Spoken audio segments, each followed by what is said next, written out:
Hi friends, இன்றைக்கி நம்ம சேனலில் என்ன வீடியோ பார்க்க போகிறோம் அப்படின்னு பார்த்தீங்கன்னா, ரொம்பவே சூப்பரான சிக்கன் கிரேவி ரெசிபி தான் பார்க்க போகிறோம்.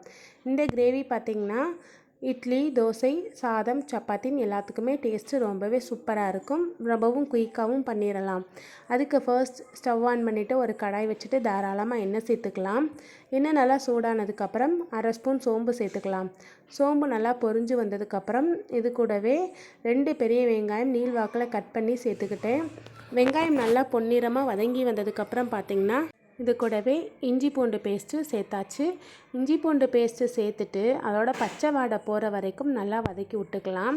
நல்லா எண்ணெய் பிரிஞ்சு வந்ததுக்கப்புறம் பார்த்திங்கன்னா 2 மீடியம் சைஸ் தக்காளி அப்படியே கட் பண்ணி சேர்க்காமல் அதை நல்லா மிக்சியில் போட்டு ஒரு ஃபைன் பேஸ்ட்டாக அரைச்சி தான் சேர்த்துக்கிட்டேன்.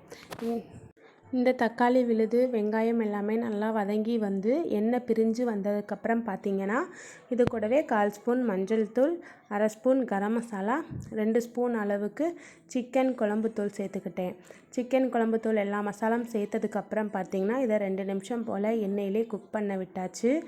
எண்ணெயிலே மசாலா நல்லா குக் பண்ணி வந்ததுக்கப்புறம் பார்த்திங்கன்னா அலசி வச்சுருந்த சிக்கன் சேர்த்துக்கிட்டேன். இந்த சிக்கன் இது கூடவே தேவையான அளவுக்கு உப்பும் சேர்த்தாச்சு. இந்த சிக்கனை பார்த்திங்க அப்படின்னா அந்த மசாலாலே ஒரு 2 நிமிஷம் போல் லைட்டாக அப்படியே பரட்டி விட்டாச்சு.